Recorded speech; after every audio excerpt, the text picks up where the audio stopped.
Years from now, I see myself continuing to make great change. If I'm doing what I'm doing today, I don't think it's enough. I want to continue to push myself and push the people around me, push the community around me to think outside the box, to think progressively. We talk about a brain drain on Michigan right now. A lot of people I know leave the state. They leave because it's not progressive enough. I look at the cities they're going to, Portland, Oregon, or Chicago, New York, Bay Area, or even Colorado. These are all places that have very progressive policies that push ideas and thoughts forward. It's what the youth want. We're lively, we're optimistic. We want to think that the world can be changed. We want to believe that, and that's important. Yeah, I think friends that are leaving the state, I would encourage them to look at the opportunities around them in a non-traditional manner. When I was graduating college, did I think I would purchase 4 acres in Detroit and start farming? Did I think I would be working at a food bank with an English degree? Probably not. But I think thinking outside the box, what can you do to create good, to create products to share your passion with the people around you. Find that and do it. I think Michigan has all of the infrastructure to be able to do so and is continuing to grow. If we continue the brain drain, there will be no progressive policies. There will be no future for Michigan. If we stick around and invest in it now, we'll see the change we want in 10 years and 20 years. Just as policies of 20 years ago, economic or other, that were put in place affect us today. The policies and passions that we share with the world today will take shape in maybe 10 or 20 years. So I guess within that, it's learn patience, something that growing food and farming and sharing food has really shown with me that there's annuals. I can plug a seed in the ground and I can have a radish in 30 days. I can plug a seed in the ground and have Brussels sprouts in 120 days. Or I can plug a seed in the ground and have apricots in 10 years. I think that patience to watch something grow and cultivate in an appropriate way has afforded me the ability to want to stay and invest in this community. And maybe I'd encourage others to think about that investment in the same way. I think Alex is representative of a class of young people today who really are committed to making their places better wherever that place is. You don't have to move. You can make your place better no matter where you are. And he's got some roots here. He's come back here after traveling. He's like many other young people that I know who really want to, and especially around the idea of food.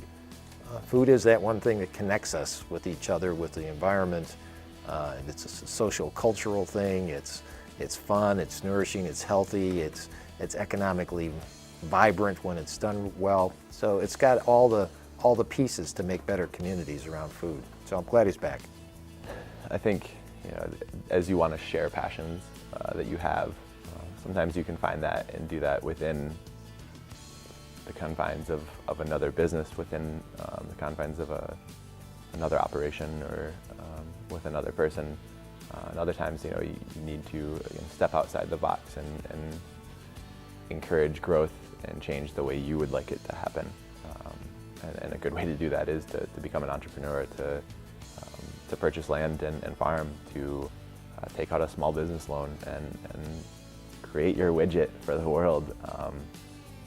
To look at production is not necessarily an economic evil that I think a lot of youth may want to look at it as, but just what you're producing and how you're sharing it with people. To create that,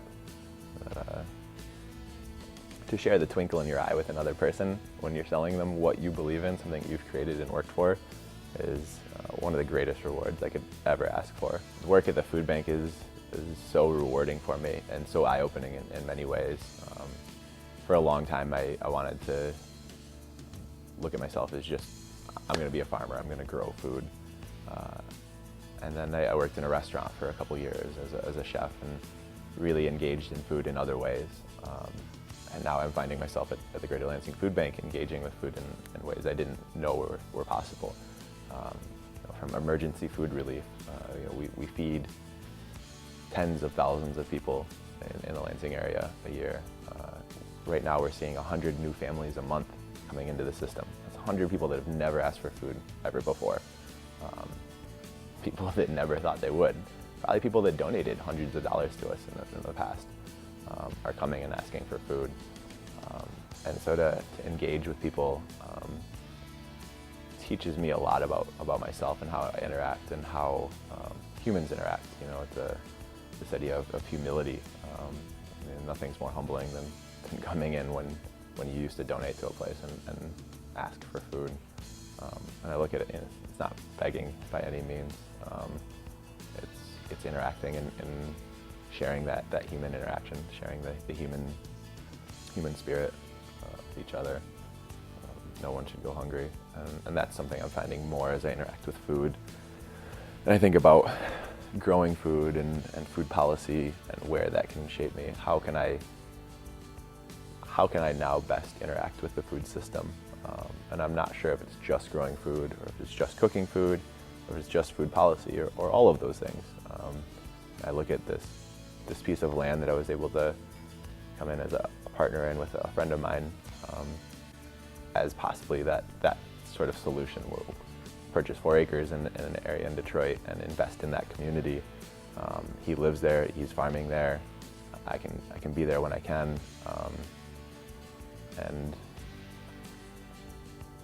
I look at it as the whole picture. We're growing food, we're helping people to get that food, teaching people how to interact with it, what it looks like, what kale or collard greens actually look like as they're growing, changing sort of how people interact with their food, and also focusing on sort of urban food policy.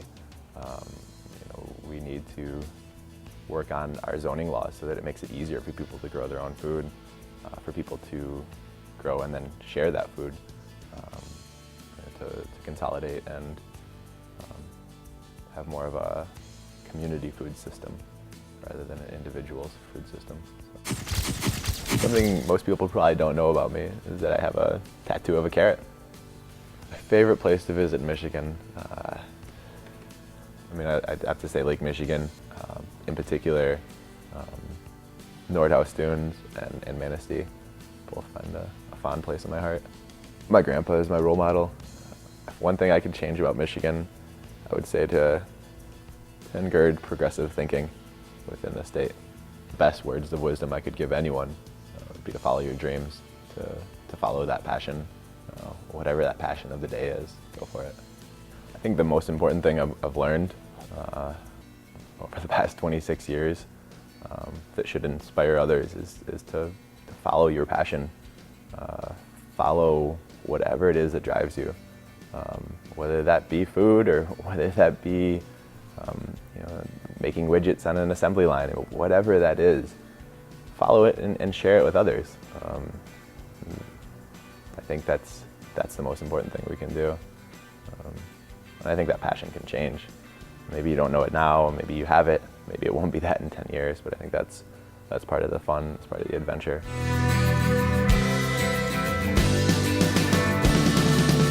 I'm Alex Bryan, and this has been my story.